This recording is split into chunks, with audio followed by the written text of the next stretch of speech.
Oh, now we're live. And we're live. Hey, welcome into Dynasty Happy Hour.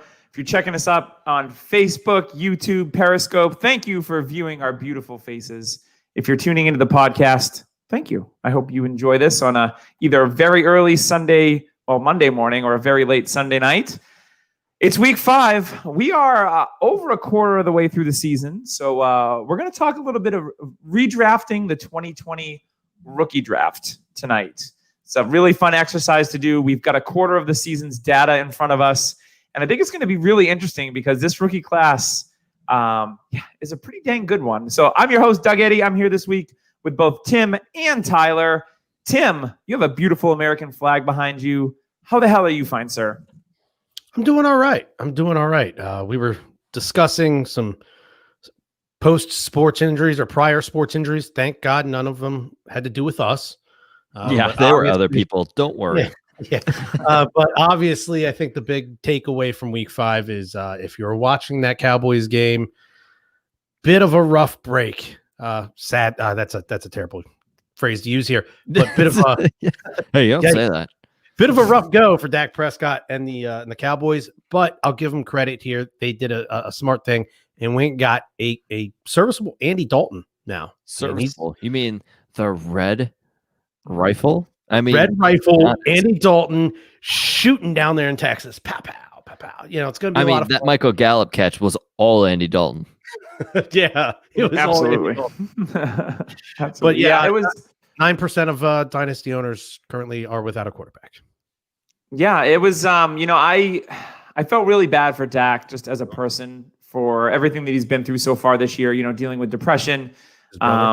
His brother, obviously taking his own life. And obviously, I was texting with my wife. I wasn't home. And I was like, Dak got hurt pretty bad. She knows I have Dak on a bunch of teams.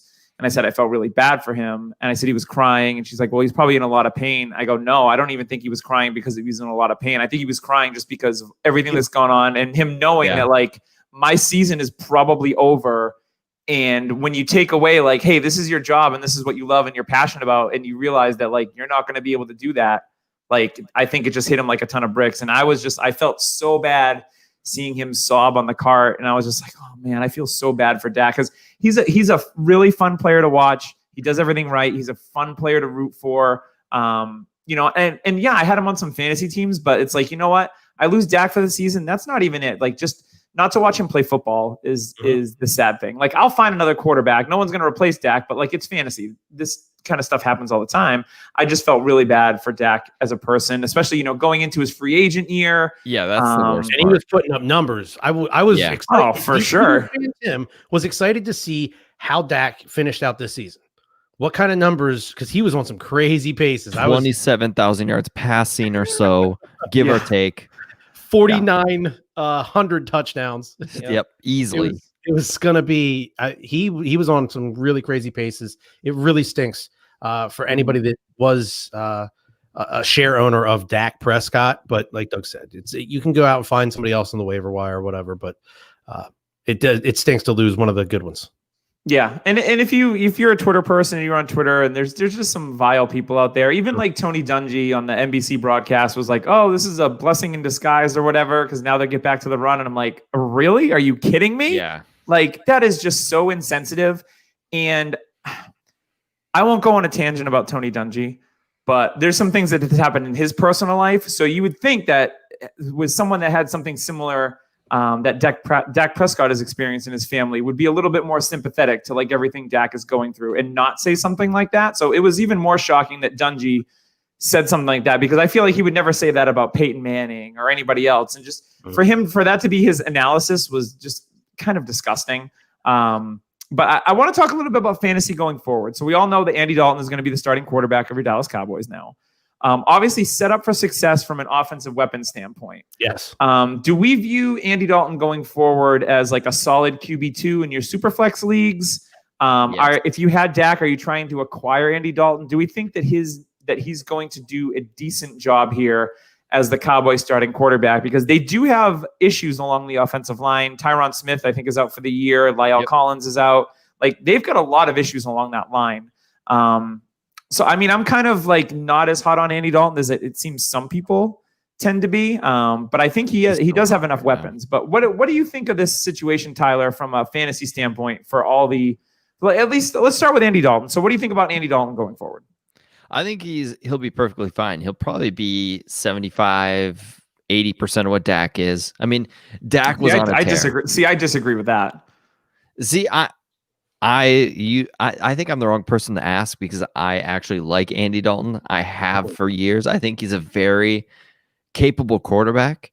And the thing is he just had a rough go at it when he had some terrible offense and terrible coaching. He got benched on his birthday. Yeah. But I think with Mike McCarthy, I think with the style Andy Dalton plays, I think he'll do perfectly fine. The weapons there will definitely hide the mistakes Dalton will make that Prescott did not make. So I do think that's not going to be an issue. Zeke is going to help. The offensive line, yes, it is decimated with injuries, but I do think they have some people on the back burners, like their rookie center from Wisconsin. I think he can be a guy that can come in and fill in for the offensive line. But yeah, it's a tough break. And like you said, I mean, you and I are in discussions. I'm looking to acquire Dak because you're on a run. You're on a tear with this team in a league. And I'm kind of out of it for the year. So I can take the L for the year. People got to realize, yes, this is a traumatic injury and it sucks. Dallas should have paid him. And he should have gave him this job security, which is awful of Dallas. Like, if you look at it in that aspect, Dallas, bad move on your end, because this dude should have the job security. He should have that ease of mind when he's going into surgery. So, and you know that here's the crappy thing about the Cowboys. If they're going to come to the negotiation table at the end of the year, and then they're going to want some sort of discount because he's injured now, which is gross. Yes. Yeah. Yep. I understand it. It's a business, but it's gross. Or if Dalton plays well, they're going to use that against him, like saying, like, "Oh, we could just pay Dalton $14 million a year instead of paying you $40 million a year." It is the ugly side of the business that revolves around the game of football. Doug, in my opinion, the Andy Dalton thing, and I don't agree with the timing of Mr. Dungy's comments, but I agree with the thought behind Dungy's comments. I do think that now the Cowboys, at least for the next few weeks, will 100% focus on the run. Zeke's going to get a lot of action. Tony Pollard's been playing very well when given the opportunity. So I believe both those guys are going to do well. Andy Dalton, Tyler said, 75, 80% of Dak? Yeah. I don't know if it's that much. Dak went, 3 straight games with over 450 yards, something like that. I can see Andy Dalton being the 350, 375 range just based off of the firepower that offense has. And the crappy defense that they have. Yeah. Yeah. I mean, he's going to have to throw at times, but I think the scheme's going to change offensively. They're going to lean on those running backs. You kind of saw it there after Dak went out. I mean, Zeke, it might have been everybody's a little pumped up. We need to get this one for Dak, but Zeke seemed he had a little more steam pushing that engine down the field. My issue with that is offensive line, not great. And defense is terrible. They're not going to be able to run the ball consistently. They're going to have to throw. So I do agree. I think Dalton is going to be one of those guys that is around a quarterback 13 to 15 weekly. And then he'll have those games where he's a quarterback 5 or 4. But he's also going to have those Dalton games where he throws 2 or 3 picks. But I just think McCarthy's going to throw because I mean, if McCarthy can find a face mask that fits, maybe things will change. But other than that, I'm sorry. I couldn't sit there and watch the game and not laugh at McCarthy's face mask. Every time they showed John Gruden today, he was wearing that, like, his wife's pair of panties for a face mask again this week. It was just like every time they would show him in that game, I was just like, just get a real mask, like, or a neck gaiter or something. I was gonna say, there's plenty of coaches this like weird bandana. I don't know. It was strange. I was just like, this is so ridiculous. But anyway. Yeah. So yeah, I think I agree with you. I think that the Zeke is obviously, they had been passing so much because of the bad defense, but I think they will lean on Zeke, play a little bit more clock control than they had in the past. So we'll see what happens. Obviously the thoughts are with Dak, and hopefully he's going to be able to bounce back from this and continue his career. One of the nice things about owning Dak was that he's never missed a start in his career. So that was one of the nice things, like, oh, Dak never gets hurt, and then he gets hurt. But we've seen this happen with guys like Drew Brees and Tom Brady and Big Ben. And like, there's been noticeable quarterbacks that have missed a year of their career because of injuries. So this isn't uncommon. But yeah, I think we should jump right into this redraft because first thing, I want to announce that freaks all the honeys. I want to announce to everybody that I don't know if you guys saw, but we have officially closed down the website. We made the decision because we want to focus on the podcast and the video side of things on the YouTube.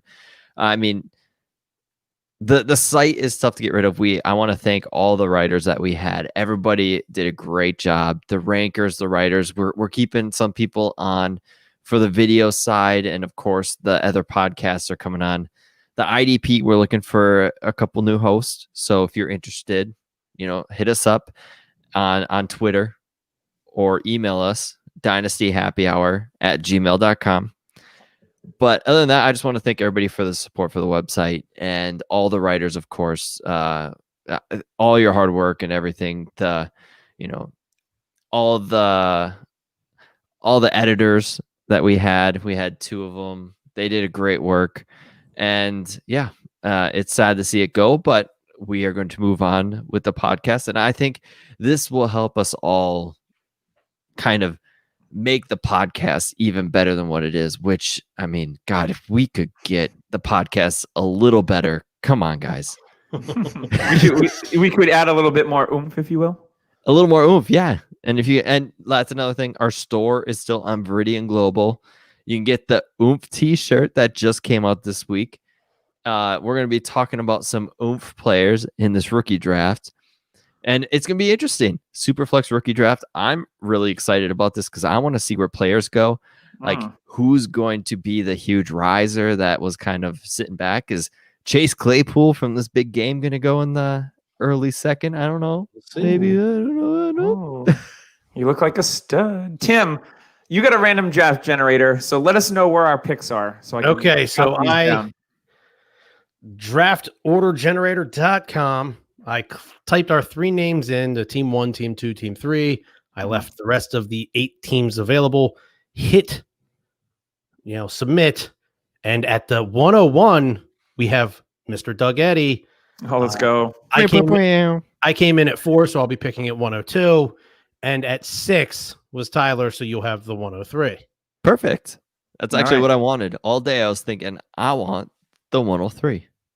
Really? I like it. I do. He's gonna take Swift. Okay. I mean, this is super flex. Swift. He's awesome. There's one other player in this whole entire thing that I liked a lot. Tua Tagovailoa. All right, so let's get this thing kicked off. Now I got to decide what I want to do here at the 101. And because it is super flex, I think I've seen enough of Joe Burrow to warrant him as the 101. I know he didn't play all that great today, but we've seen him definitely fit in the role of NFL quarterback, averaging over 50 attempts over the first 4 weeks, really showing some flashes, and that's with getting nothing from the husk that is Ariel Jeremiah Green. Building a good rapport with Tyler Boyd. And, obviously they got Joe Mixon there. I think they're a team that could potentially be on the rise here in a couple of years. But I really like what I saw out of Joe Burrow. He's got a little bit of mobility as well. So I'm going to go with the 101. As much as I want to say a different player, I won't. I will go with Joe Burrow because it is a super flex format. So, Tim, you got the 102. Burrow is the guy there at 101. And you mentioned today wasn't his best day. The guy I'm getting ready to take also not his best day today, but I will take Chiefs number 25 running back Clyde Edwards-Elaire. I mean, his first game as a rookie, 19.8 fantasy points in a PPR format. The kid hit the ground running. It's not too big of a stage for him. I think he's still learning. Any rookie at this point in their career is still learning, but especially these rookies without any sort of training camps. But he looks the part. He's in an offense with the best quarterback that I believe has ever been born, raised, and grown up on this planet. there's tons of other offensive weapons there to ensure he's not the focal point of the defense at all times. And I think we'll see that the Chiefs, there's games where I don't think they're highlighting him. And I look forward to the game today. I look forward to the games where he's being highlighted because I do think he is special. He was a lot of people's 101s to start this whole thing, a few months back. So I'll be happy to take him here at 102. I understand the pick. I have not been impressed with Clyde Edwards-Helaire thus far. Mm-hmm. But if you're going to say you're impressed with the other rookie running back, then you've got to be disappointed with him as well. Oh, yeah. I've been a little disappointed with him just based on some usage stuff too. But the thing with Elaire is I look at this offense and I just think to myself, how good Damian Williams was down the stretch. Now, if he didn't sit out the season, I think Damian Williams would be more successful than Clyde Edwards-Helaire at this point in time. Now, obviously this is dynasty. We're talking long-term, but I don't know. I just haven't. The first game, there was some flashes, but since then, it's just been I don't know. It just seems a little disappointing based on, his 101 rookie pick and then going in the first round in redraft leagues. He hasn't paid that off. And, I'm pretty happy with them, to be honest with you. Obviously, it's his rookie year, but I just haven't seen – he doesn't feel like he can take over a game, and I haven't seen a consistent – level. And I know it's, rookies are tough this year because of, the training camps and all that jazz. And they've got some issues on that offensive line. No Laurent Duvernay-Tardif. They lose Kelechi Osemele today. He tore both his tendons in his knees today. Ooh. Rough. So they've got some issues along that offensive line, and maybe that's part of it, but I don't know. I haven't been super stoked or amped about Clyde Edwards-Helaire just yet. So I get the pick though. You want the guy that's going to be attached to the good quarterback for a long time. So Tyler, I'm actually opposite. I've been impressed with Edwards-Helaire. There's runs. I get he's 5'7", but man, is he slippery. You know what? I see number 25 in a Chiefs jersey, and I always think Jamal Charles. What was that week 3? That's unfair. He caught that. I know that. It was week 3. He caught that swing pass. He's there in the flat. Safety comes up to try to meet him and make the tackle, and he takes that little stutter step and just completely shakes the guy. Mm-hmm. There are plays where you're okay, he's got it. Yeah, I think a lot of the rookie running backs have showed us something that gives us hope for the future. Yeah, but I'm gonna be honest with you. My third pick, I'm going Justin Herbert. Dude has shown me nothing but positive things. I loved him. I had him right next to Tua, right after Burrow. There was a point in rookie rankings for Superflex that I had the rankings go Burrow. Burrow's really never left 101. I think he's been locked in. Mm-hmm. It's been Burrow, Tua, and Herbert. Well, all three. I want to let you know, Tyler. I went back and looked at the last set of rookie rankings. I actually had Herbert the highest. Yeah. I mean, I moved a lot of the rookie running backs up, but I'm going to be honest with you. I am getting sick and tired of running backs in fantasy football. I'm going to be honest with you. Rookies and running backs in fantasy football are annoying, and it just, yeah. Well, I'll probably get more into that next offseason, but I'm going to go with Herbert. I loved what I've seen. The dude lit up Tampa Bay's defense, which was supposed to be something special, and he looked like a veteran. I mean, the arm talent's there. He's doing it with undrafted rookie receivers. Last week, he threw against Tampa Bay. He threw 2 touchdowns to undrafted rookie receivers. Mm-hmm. So imagine if he got some weapons in there as well, other than Keenan Allen, and hopefully Mike Williams can stay healthy. Hunter Henry's been consistent. He just hasn't scored any touchdowns yet. That's true. But yeah, I loved everything I've seen from Herbert. I get Tua could be more talented, but he could be. I've seen it from Herbert. I haven't seen it from Tua. So give me the 6'6", 240-pound gunslinger that has shown me everything I needed to see. Yeah, I think that thought process makes a ton of sense. So I'm up at the 104, and this is I'm conflicted here. There's 2 players, and if this was at the beginning of the season before the games were played, it would be a slam dunk Jonathan Taylor pick for me at this spot. But now I'm like, I've seen this other player play, and he looks great. Receivers last longer in Dynasty. I know exactly. Yeah. So as much as it pains me not to take Jonathan Taylor here, I think I'm going to, the proof is in the pudding. I like what I've seen out of Taylor, but man, CeeDee Lamb just looks too damn good. And I think he's first round, start up first round next year. At least early second. Yeah, I was going to say probably 15 to 18 range. I was going to say mid-second, I think would probably be fair. But yeah, I mean, he looks the part. He's been making plays as a rookie coming in. He's, he outshined Amari Cooper today. And he can do everything. So yeah, with the 104, I'm going to go against my gut and I'm going to be like, you know what, Jonathan Taylor, I love you. Hey guys, breaking news. Yeah. Falcons fired Dan Quinn. It's starting. Yay. It's starting. Turn Cutter, new coach. The rebuild's starting. Yeah, so I'm going to go CeeDee Lamb at the 104. I love the pick. I actually thought about him where Herbert was just because of, like you said, CeeDee Lamb's going to be a stud for the next, 8-9 years easily. Yeah. Barring injury, I mean, he's going to be a very good receiver. And yeah, love the pick. Reminded me a lot of DeAndre Hopkins in the process.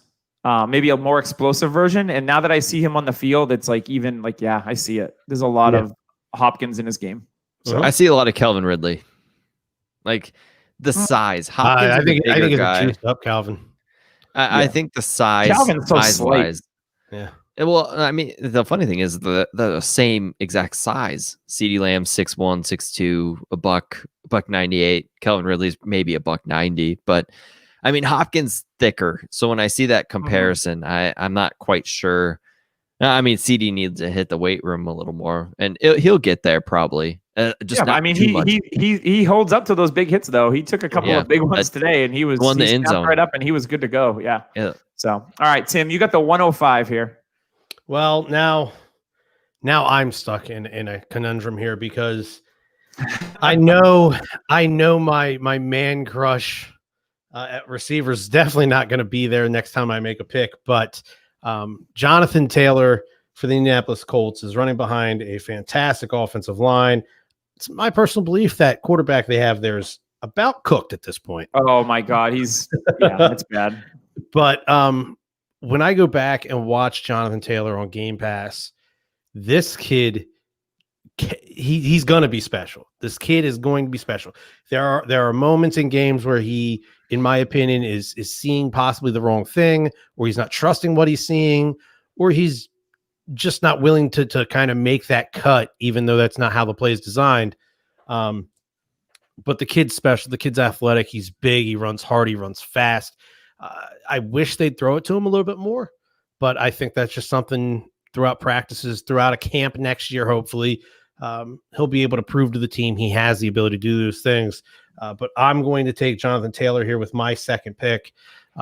Currently, the third overall running back as far as rookies for fantasy points this year. So I like him a lot. Yeah, absolutely. I like the pick. That. By the way, Delvin Cook just hurt his hamstring. Oh, perfect. Life is going so well for me tonight. Cool. All right. Tyler's up at the 106. All right. So this is making it a little harder for me. But I have stars by two names for you here, Tyler. Which one are you making me cross out? I am going to go with Doug's thinking. Wide receivers last longer. And I think the thing with me is like I said, just running backs in general really upset me. So I'm going to go Justin Jefferson for Minnesota. Everything he has shown is everything I thought he would be. He was my wide receiver 1A with Jerry Jeudy, who was 1B. They were neck and neck. I had CeeDee Lamb a little behind him, but I think Lamb has jumped both of them due to the offense they're in.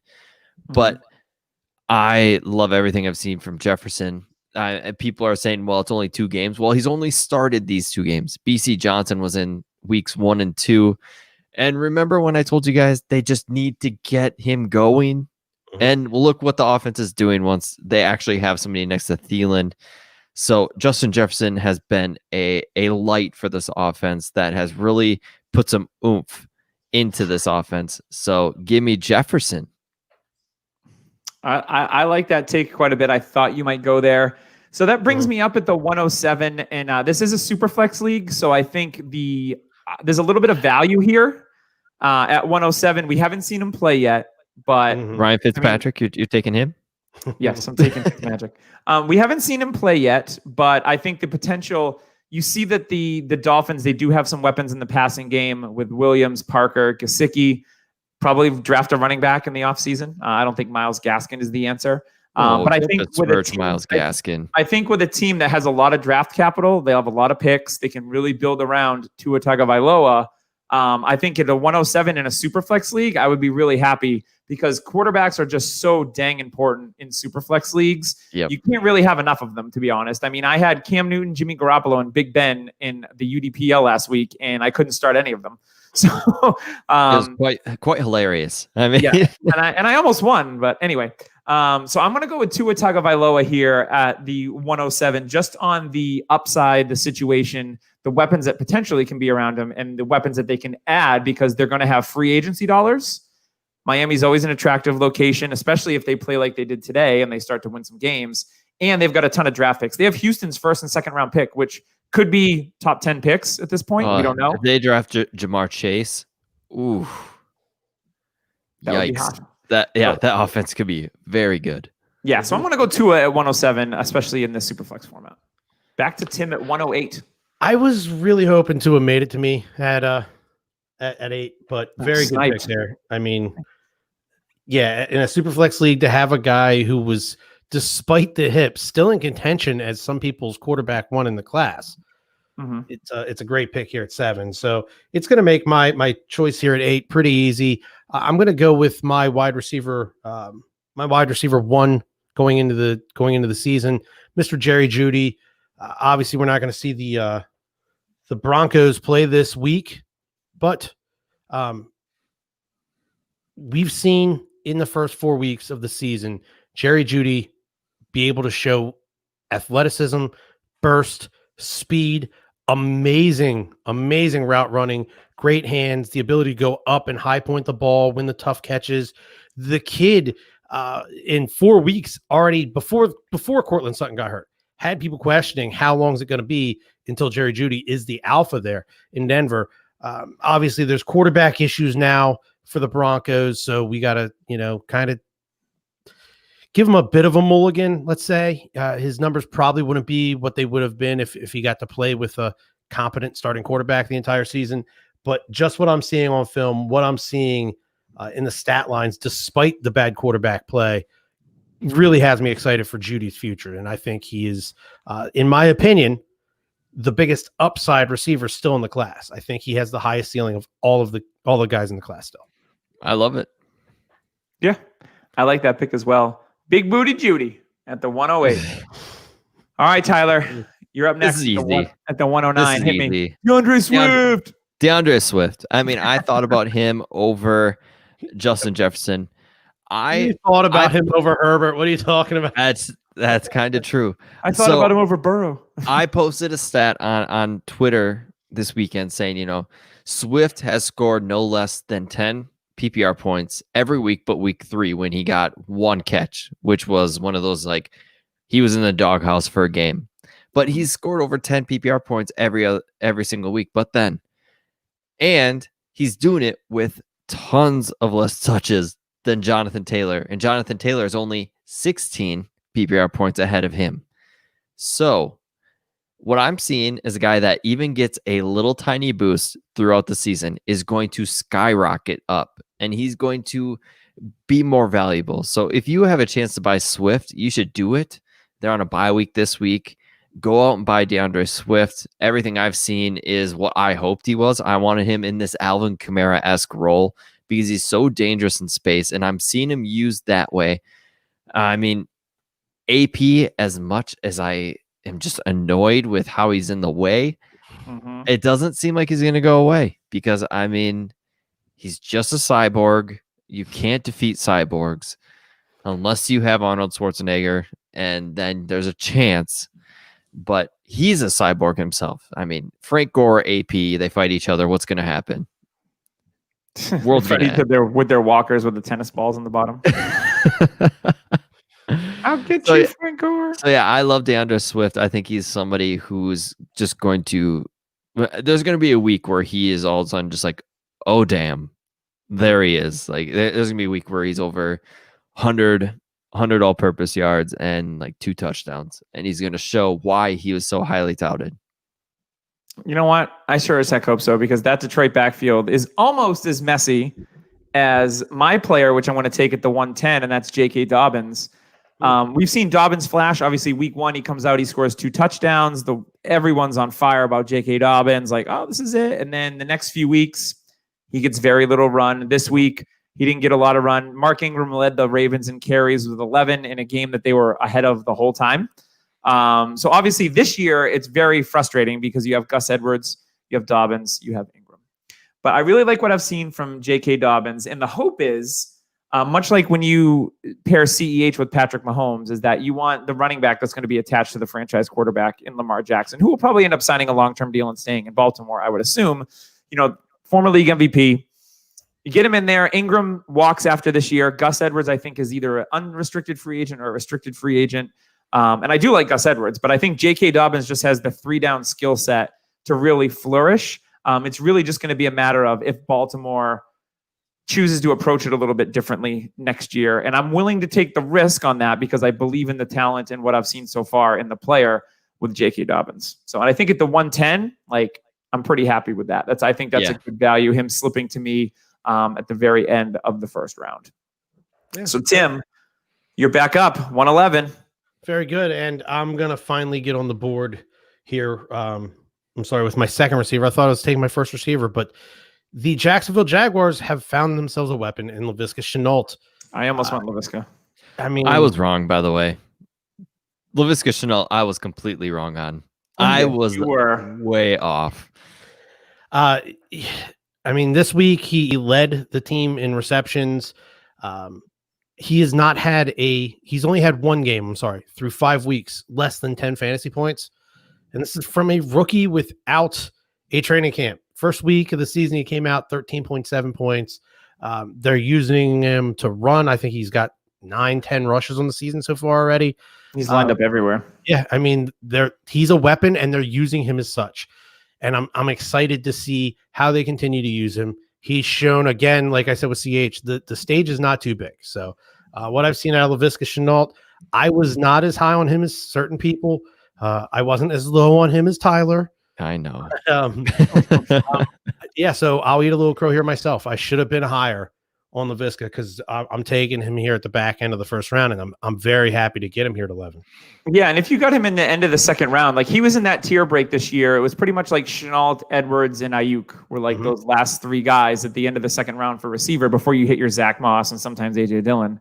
So if you got him in that tier at the end of the second round, like you are more than happy. I know I drafted him, I think, in 3 leagues around that spot. And because I believed in the talent of Shenault. I know he had the poor combine, but just being able to see how they're going to use him. And it's super exciting. It's going to be him and Chark going forward. I know Keelan Cole's flashed a little bit, but man, do I like Laviska Shenault. So Tyler, you're going to wrap us up here at the end of the first round at the 112. Yeah, this is a tougher choice, but I think I've decided, and I'm going to go with T. Higgins. Everything I'm seeing from this guy, he's going to grow with Burrow. He already looks like he might become the one there real soon. He's already looking like that. He's pretty much usurped AJ Green, like you said, the husk of AJ Green. AJ Green on the sidelines today, like, how you going to do me like that, man? Just trade me. Yeah. It's exactly what it looked like he said. I was like, he said, how you going to do me like that, man? Just trade me. And I was like, yeah, you're washed. No one wants you, bro. You're getting outplayed by a young 21-year-old who is like the pretty much clone of you when you came into the league. He's a very good receiver. He's going to be very good for a long time, and he's going to be the one. He's going to be with a very good quarterback in Joe Burrow. Everything we've seen from Burrow has been great. And like you said, I know today was a little rough, but it was downpour and things where, Baltimore's defense they looked really ticked off. And Patrick Queen, by the way, is a stud. Yeah. So he was out there to show the number one quarterback who the number one rookie is. Is that his ex-teammate? Yeah. So I'm going to go with T. Higgins here at 12. All right, so you're going to kick me off at the 201. Oh, I got some directions to go here. LaVisca's gone. I really wanted him, Tim. You son of a bitch. Yeah, I was so wrong on him. I thought Jags will use him like Cordell Patterson. They're not. They're doing a dash of it. They're doing it the right way, and that's what I like to see. Jay Gruden has done a really good job with that offense, and I think that kind of goes. It's not talked about as much. So Jay Gruden, well done. So at the 201, my gut tells me to go with a player from my favorite college. But my gut also tells me that backfield is an absolute freaking mess, and I don't think it's going to improve next year or whenever. I'm going to go with a nice run today. He did. I'm going to go with Antonio Gibson at the 201. Good pick. And the reason is like, so this kid was a wide receiver in college. He did play a little bit of running back, but man, he looks the part playing running back for the Washington football team. He's getting all the opportunities as a rookie. I mean, I know they're working in J.D. McKissick, but if he can hold up physically, he looks the part. He's big enough, and obviously he has a good set of hands that there's no reason why he couldn't be a 3-down back in the NFL. I like his vision. I like his speed. He can cut really quickly. For a kid that's just learning how to play the running back position, I'm really, really impressed. I think there's a lot of room for him to grow. I think, in your redraft leagues, he's like a low-end RB2 already. So if he really grows and they improve a little bit around him, obviously we know the quarterback situation is in flux there. But man, a lot to like with Antonio Gibson. So I'm really happy here to take him at the 201. Yeah, I mean, he's everything I wish CJ Procise would have been. I'm just surprised they're not throwing it to him more, honestly, with his receiving back. I think they'll get there. I mean, I honestly think it'll get to the point where he is the dude. That dude. And that's what I'm hoping for, taking him in at 201. So Tim, we're at the 202. Where you going? Oh man. So yeah, what do I do here at the 202? Because that kid from your favorite college is still out there. A kid from my favorite college is still out there too. But Doug, I'll tell you, I'm also very terrified of that backfield. Very, very much so, actually. There's a kid from your favorite football team still out there as well. Yeah. This isn't where he goes. wait, never mind. I thought I saw Travis Fulgham on there. Yeah. Actually, I will go with a kid from one of my favorite colleges. We saw his counterpart for the Las Vegas Raiders really pop today. I still love Bryan Edwards. I think he has the tools to be the alpha for Vegas. Wow. Ruggs obviously has that speed. He has the big playability. But Edwards is everything that Derek Carr dreams about in a receiver. And I think that's going to bring itself to fruition once Edwards is able to stay on the field and stay healthy. But I really like Bryan Edwards. What I saw from him, he's out on injury right now, but that's my guy. I'm going to stick with him. I like it. I'm going to be over here. I'm going to be singing "Oh Canada" because I'm going to be taking a Notre Dame's ex-receiver, Chase Claypool, a Mapletron. Dude scored recency 4 touchdowns. Bias. I don't think it is not. It is not. He has been showing up every time he stepped foot on the field. Deontay Johnson, there was a comment by Mike Tomlin that I heard on one of the broadcast things, and they said the best thing about Chase Claypool is he's always available. He's always there. He's never missed a practice. I don't want to talk about Deontay Johnson and his always getting hurt in game this year. Yeah, they talk about how Chase Claypool is always healthy. He's always available for whatever they need to do. And that is going to be the deciding factor if he can take over Deontay Johnson's targets. And if he plays anything like he did today, that's going to happen. Mm-hmm. Ben Roethlisberger feels comfortable just throwing it up to Claypool and letting the big man go get it because Claypool is a monster. The Eagles kind of left him wide open a handful of times today, too. Yeah, the coverage wasn't exactly tight. The Eagles let everybody open. But, I mean, if you're going to score 4 touchdowns in a game, that is not just the defense. That is also talent. So I'm gonna go with Chase Claypool. I was probably gonna take a mid-second, and we're sitting here around what 203. So I'll reach for a guy that I actually think is a very good player, and I'll go get my guy so nobody else can have him. So while you're reaching for the player that you want, my tactic works about downplaying the player from my favorite college, hoping that he would slide to me at my next pick. So I'll be more than happy at the 204 to take Cam Akers. I understand that Darrell Henderson is there. It could be a messy backfield, but I still believe in the talent. And Cam Akers had that big run today. Obviously missed a couple weeks because of the injury. And in those weeks that he missed, like last week, Malcolm Brown and Darrell Henderson didn't do anything. Now Henderson has a couple touchdowns today. But I think eventually this is going to be Cam Akers' backfield. I just think that he has the dynamic type of play that is going to help him win the role. And Darrell Henderson, I know he's that thicker Eddie Lacy Jr. type of back. He just doesn't have the oomph or the juice that he showed on tape that he had at Memphis. So I'm going to go with Cam Akers here happily at the 204. Yeah, he is my other choice. But like I said, receiver over running back. It's just... God, I'm really depressed about running backs. Yeah, no, I totally understand it. So, Tim, back up to you at the 205. Well, at the 205, I'm going to stop the hatred. The young man from, what was it, Illinois State, I believe it was, the Jacksonville running back, James Robinson, 5'10", 220. After week 1, I went back and watched the film on this kid, and I was like, he just plays the way a coach wants him to play. They give him the ball. Here's your handoff. He finds the hole, and he goes north and south. He's not playing around. He gets the ball, and he heads upfield. He gets positive yardage.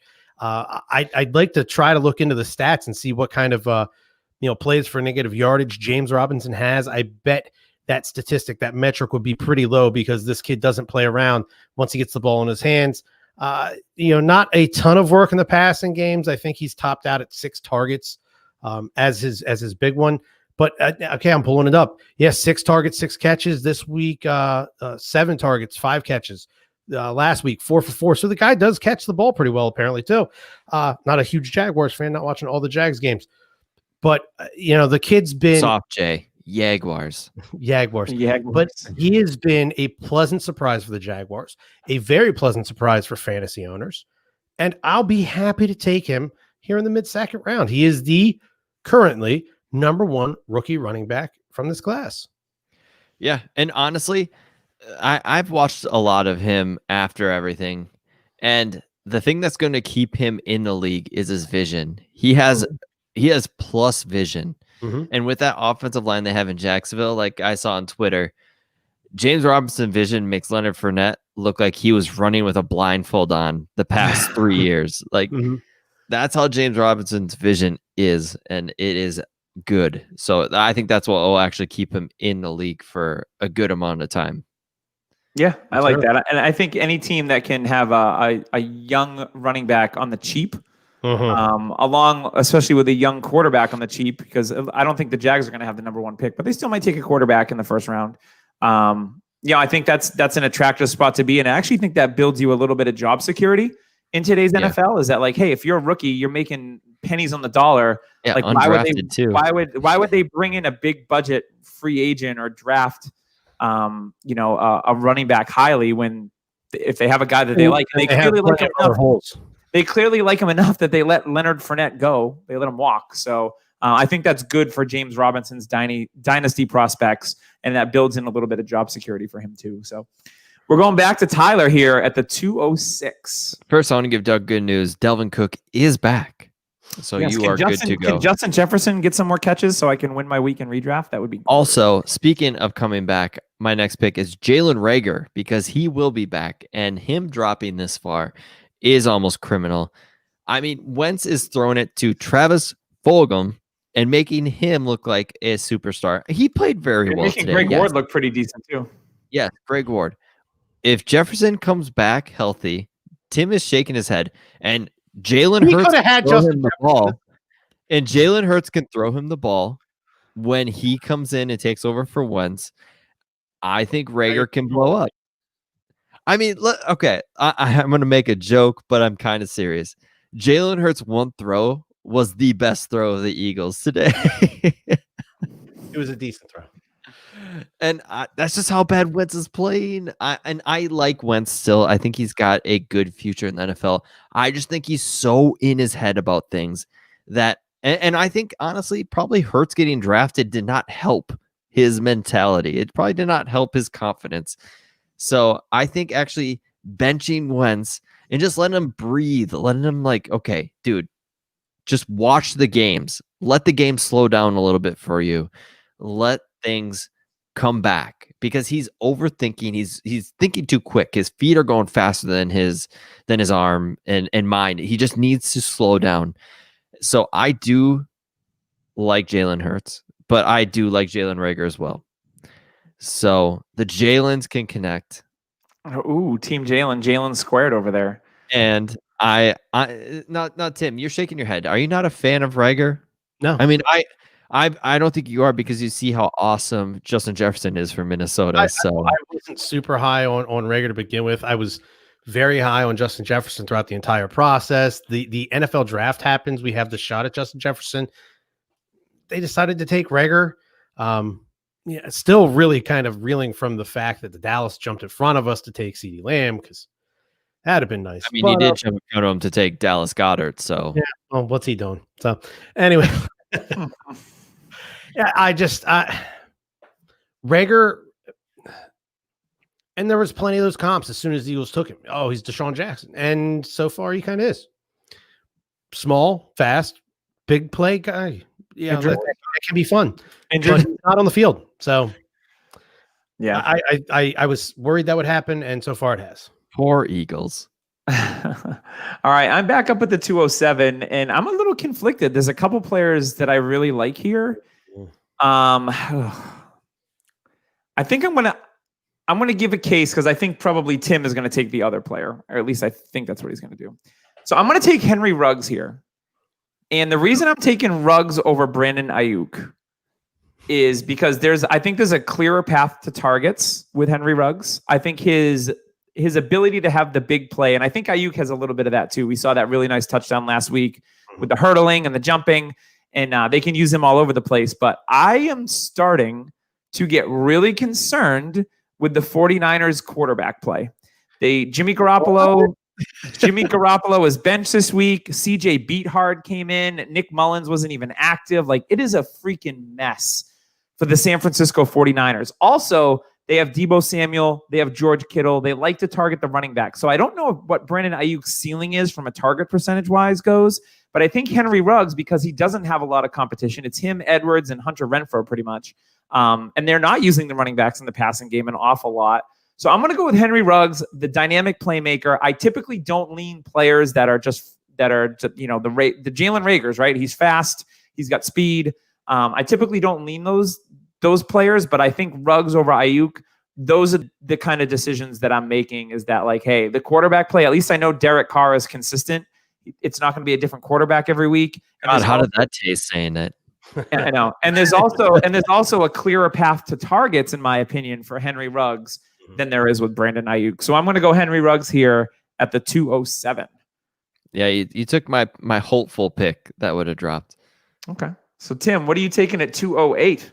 Well, Doug, just like Jalen Rhaegar and just like Henry Ruggs, you have yourself a nice flathead screwdriver. It's a one-tool thing. But I'll take that Swiss Army knife because I also have that flathead screwdriver. I have a Phillips head on there. I have a flint I can start a fire with and just burn the quarterback room to the ground because that's what San Francisco needs to do apparently. But Brandon Ayuk is a Swiss Army knife type player. Before Deebo came back, they were using Brandon a lot like they were using Deebo last year in this offense. They get him on the end arounds. They hand it directly off to him. They were throwing him the ball. Week 3 against the Giants, you saw him hit over 20 fantasy points. That was fantastic. He's got the ability to do it. I do completely agree with Doug there with George Kittle, with Deebo still there, and the running backs. That offensive scheme is built around being able to check down quickly to the running backs. And the way the quarterbacks are playing, I think the coaching staff's probably going to push for a little bit more of that. Hey, let's find that check down. Let's find that safe throw. But yeah, from what I've seen out of Brandon Ayuk thus far this season, I'll gladly take it. He only got 8.15 fantasy points this week, but he did tie for the team lead in receptions. So he's still getting that target volume. Mm-hmm. Absolutely. Yeah, I think it was definitely a toss up between those two. So I'm interested to see where Tyler goes here at the 209. I'm going to end the draft with Michael Pittman Jr. What I saw with him in the offense. You got another pick. You have the last pick. 209 and then 212, dude. Oh, well, that's good to know because I'm going to take Michael Pittman. It is hashtag. I'm going to take Michael Pittman, anyways, and I like what I saw when he was healthy. Same. He's a big man. He's a contested big man. He's a contested catch guy, and he's a possession guy. And I mean, the way Phillip Rivers is throwing the ball, if he can catch passes from Phillip Rivers, I mean, he's a good receiver. Let's be honest. And yeah, that's just the way Phillip Rivers has been playing. Oh, his deep ball that I saw today, Phillip Rivers. So hard to watch. It's still floating. It has not come down yet. So yeah, I like Michael Pittman. Hopefully they can get somebody with an arm in there to get him those more deeper shots. Jacob Eason, anyone? Yeah, let's go.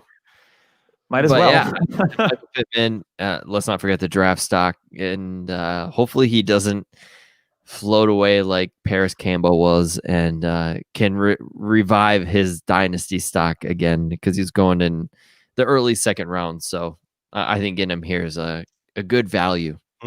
Yeah, no, I agree with that. I was drafting Pittman in the beginning or the middle of round 2 because I liked Pittman a lot during the process. I think he's going to be a really good pro. Had the weird compartmental calf injury, but he's going to be back sometime this season. And yeah, they could use him because yeah. Anywho, all right. So I'm going to make my last pick of the draft. Again, I'm a little conflicted here between two players. So I'm going to go with Denzel Mims, a player we've seen absolutely nothing. I thought for sure, Doug, you would take your guy at running back, and it would leave me Mims. But fantastic pick because I was like, man, getting Mims at the end of the second. Yeah, so I'm going to take Denzel Mims. You know, he missed most of the abbreviated training camp. The Jets have used everyone at receiver, guys like Lawrence Cager and Jeff Smith. Smith, what a name! Chris Hogan. Like it is just Braxton Berrios. Just imagine if Denzel Mims was healthy. He could be making an impact for the Jets in year one. Now, the biggest thing with Mims is everyone liked him during the process. He blew up the combine. This kid is going to have a ton of opportunity when he gets right and he gets back into the lineup. And when Adam Gase gets the hell out of town because he's absolute trash. So yeah, Dan Quinn got fired. Gase has to be soon. Like has to be soon. It feels like it's right there. So I like Denzel Mims a lot. With Darnold, he can be a target monster. I know they signed Perryman. He's still Brashad Perryman. So I think with Crowder, you got Mims. They can start to maybe build some stuff there. They get rid of Le'Veon Bell at the end of the season. Like I like his dynasty prospects being that big outside receiver that can make plays downfield, especially with a guy like Darnold because he's needed that. There is not that option on that team whatsoever. It's Jamison Crowder, and even Chris Herndon has disappeared this year. There's just nothing else on that roster to really utilize Sam Darnold's skills. And I think Denzel Mims could be that guy. So at the end of the second round, looking towards the future, like I'll take the discount on the unseen because I like Denzel Mims as a player. So for me, it's Mims at 210. Now we got Tim at 211 for his last pick. So of the redraft. Mims is my biggest buy right now because he has nobody's heard about him or heard of him. And you hear the news reports like, and you sit there and you hear the news like, oh, Mims is still not ready. Like, okay, is that the Jets saying it, or is that Gase just being like, I don't want him on the field? And my issue with Darnold is I don't think he throws deep enough, and that's why he overthrows people because he's got such a big arm that if you don't let that thing go sometimes, I mean, if you don't let the cannon loose, he's going to start overthrowing people. You know, that arm's going to get real needy for that deep ball. I mean, I used to throw football in the backyard, and there's so many times where I'm like, I just want to chuck this thing over the mountains. So, I mean, let the man throw deep sometimes. And Darnold has arm to do it. Mims has the speed for it. So, yeah, I can't wait. And he can high point the ball. He can make plays in the air. Like, he's set up perfectly for that. Oh, Doug, what'd you do to me here? I thought for sure I had Mims. Sorry. So I'm going to pivot and I'm going to take Doug's guy. I'm going to take Josh Kelly. Yeah.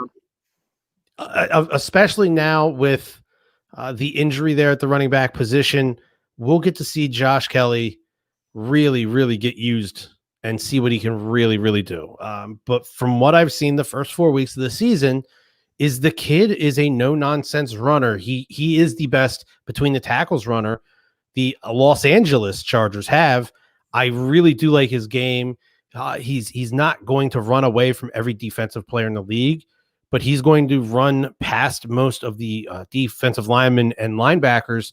And then if he just gets the good angle, he can find that daylight. But yeah, the kid's got good vision, runs with good balance and good power. I like what I've seen out of Josh Kelly, at least to start his career. So at the end of the second, I'll take my shot with the Chargers running back.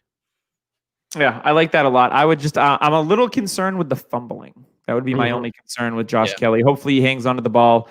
But yeah, I mean, I took him at the end of the third, early fourth in the UDPL, and I was really happy with that. So he's already paying dividends for me. So yeah, I love Josh Kelly. So Tyler, why don't you wrap us up here at the 2.12?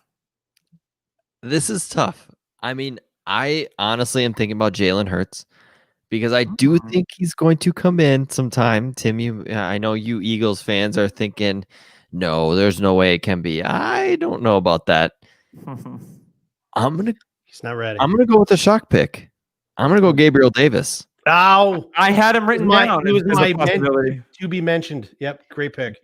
Gabriel Davis, who I'm in a Canton. Have him underlined. I'm in Campus to Canton League. I used to be, and I had Gabe Davis there, and I kept noticing this dude was in my starting lineup all the time at UCF, putting up points. Dude was dominating, and then he got hurt, and his draft stock kind of fell. But in the fourth round, I'm sitting like, wow, he's drafted in the fourth round. I should keep my eyes on this guy. I remember him on my Campus to Canton League, and man, when John Brown's hurt, the dude ends up in the end zone. He ends up being a huge player for the Bills. I think he fits Josh Allen quite well. And I've liked what I've seen. I mean, John Brown has not been healthy this year, and every time he has been healthy, Gabe Davis has stepped up in a big way. I think next year he's going to be next to Stephon Diggs in 2 wide receiver sets. And yeah, the value is very low right now. So actually, if you are looking to buy him, go do it now. And yeah, I love what I've been seeing out of the kid. And glad I picked him up in the 5th round in leagues that I had him or free agencies because I have him in a heaping amount of leagues. Yeah, and that's always a good feeling when you have a ton of a guy and then all of a sudden he's starting to pay dividends. Is always good. So that is going to wrap up our redraft 2020 Dynasty Rookie Draft. Really exciting to see how things have changed. Just in a matter of the Doug, you got any to be mentioned guys? Anybody that? I did have a couple. Gabe Davis was written down for me. He was one of mine. I did have Gabe Davis written down. I actually, I had Harrison Bryant written down. Yep. I think he went undrafted in the UDPL, which is all Dynasty Podcast League. And to me, like I got him after the draft as a free agent. I'm ashamed. And I was stoked. And now, like, he's looked really, really good. So I think David Njoku is gone after this year. He's going to be gone. Harrison Bryant and Austin Hooper are going to be the 2 guys there. And Harrison Bryant eventually is going to be the number 1 there. He looks better than Hooper already. I think he does. He definitely has, Hooper is kind of like the New Balance, where Harrison Bryant is more like the Nike when it comes to the tight Nike end. Shocks. You know how cool those were, but they're like 10,000 pounds. Those were super cool. The honorable mention, I've got Keyshawn Vaughn still. Yeah, I think that Keyshawn Vaughn. There's been the injury to McCoy. Fournette was active but not really playing. We saw Vaughn score a touchdown a couple weeks ago. Big pop on Thursday. Yeah, real interesting. I think if he's a guy that you can try to buy low. Someone offered me a buy low in one of our pigs leagues, and I was like, no, that's way too low. Like, I'm not going to sell Keyshawn Vaughn for that. But there's obviously people out there with the same mindset of like, hey, like buy Keyshawn Vaughn low. So he was an honorable mention for me. You've got guys like Zach Moss. Van Jefferson to me is one that I think I had after Tyler took mine. Harrison Bryant, Keyshawn Vaughn, Zach Moss, Van Jefferson. You nailed him, Doug. You're forgetting somebody. Anthony McFarland has looked very well in spots when he's been able to hit the field. He looks explosive. He is like Connor may not be there next year. It kind of helps when Connor and Benny Snell are on the field, and then you get this explosive guy out there, and you're like, oh my God, this guy's like the fastest guy in the world. Yeah, it is very noticeable. Looks like. You see Snell and Connor kind of slogging along, and then McFarland, you're like, oh, wow, that guy looks like Flash. No. Yeah, you can definitely. And Van Jefferson to me is a big one. You know, the Rams did re-sign Robert Woods to a long-term deal. Nothing yet on Cooper Kupp though. So if Cooper Kupp is gone, I think Van Jefferson would fit that role perfectly. Did they sign Kupp? I don't think they did. Swear he signed. I could be off because I don't know. I'd have to. I know they've been re-signing everyone with their infinite pool of monies. I'm not going to sleep on Jordan Love still, because if you're going to take him in the first round, you've got to see what he's got within the next 2 years. I mean, I think Rodgers could stay in Green Bay after this year, but after the next year, I think is when they're going to give Love a shot, because if you're going to use the first round pick on a quarterback, you've got to figure out what you got in them. You can't waste that pick. AJ Dillon is the same thing. You can't sit there and draft a guy. And I know Aaron Jones has been playing lights out. Another guy I was wrong on, and I'll openly admit, so good. He's so good. Kupp's 3-year extension before the season started. Okay. All right. So Jefferson. Yeah. I mean, they could go back to the 3 receiver set in LA. Higbee's been hot and cold. Everett, they seem to like maybe 3 games a year. Mm-hmm. So go Everett. Yeah. And there's so many other. Cole Kmet, I think, at once Jimmy Graham leaves, will take that tight end spot. And I think he is going to be a huge riser in the next couple of years, because he's got everything a tight end, everything you need in a tight end. I almost misworded that. I should not misword something like that. But yeah, there's lots of good rookies still that you can go buy on the cheap, and that's kind of what we're kind of hitting at here. Is KJ Hamler. KJ Hamler. And Quintez Cephas, people. Write that name down. Yeah. Quintez Cephas. Marvin Jones looks. Yeah. And Jalen Hurts. Tim is going to be hearing a lot of that name probably by week 7. Oh, Jesus. Here we go. Everything I'm hearing is he's not ready. If it happens, it happens. But is Wentz ready though? Yeah, Wentz has done it before. Wentz is it's all mechanical. It's all mechanical. His base is way too wide. He's throwing with nothing but arm and shoulder. Sometimes you got an offensive line in front of him. Sometimes you got to put the damn car in the garage and fix it up. You don't have time to put the car in the garage because you don't have any other car to drive right now. So you're just gonna ride this car until it blows up. No, you're gonna, every chance you get, you're gonna pull over to the gas station. You're gonna tinker a little bit. You got to go out, run a couple laps, bring it into the pits. Make some adjustments. But yeah, he's ready to. He's sitting there with his base way too wide, ready to just take off at any second because he doesn't trust his line. He's Also, I did see him make a lot better throws this week than I have the previous weeks. He looks like he's getting things a little tuned. You talked about the Fulham guy 2 weeks ago. Yeah, Fulham. He dropped one into him down the left sideline. Dropped it in from 40 yards away. The pass directly in front of that, the play before that, you had Miles Sanders coming out of the backfield on a Texas route, a little corner route there. His base is way too wide. He just whips it with his arm and shoulder, throws it right into the dirt. He has the ability to make the throws when he just goes, well, I have to make this throw, so I'm not going to, get in my own head about it. And he just stepped back and let one go. And 40 yards later, it dropped right here into the guy's hands. It reminds me of Cam Newton when he had mechanic issues, when Cam Newton was using too much of his back and his arm. And it reminds me of that. Body wasn't moving. Yep. And it reminds me a lot of when Cam Newton had his struggles. He's not stepping into anything, so it's all mechanical. Cool. Well, the good news is I'm hoping to get 3 more points out of Justin Jefferson to win my redraft league. So yeah, come on, Justin Jefferson. Anywho, all right, that's going to wrap us up this week for Dynasty Happy Hour. Great episode, boys. Thanks again to Tim, to Tyler. Make sure you check out all the cool stuff. The shop, you said, what was it? Viridian Global Prestige Worldwide.com. Yeah, they got tons of shirts. They got Clyde Edwards-Helaire shirt. They got tons of fun shirts that you can go out and get, plus Dynasty Happy Hour, Dynasty Warzone. You can get Debbie Happy Hour. You can get the DHH Contractor. Lots of other podcasts are on that site. Go out and check that site out. Absolutely. So thanks again, boys. We'll see you guys, personally, the three of us, in 2 weeks. But best of luck to you for the rest of week 5, and we'll see you soon on Dynasty Happy Hour.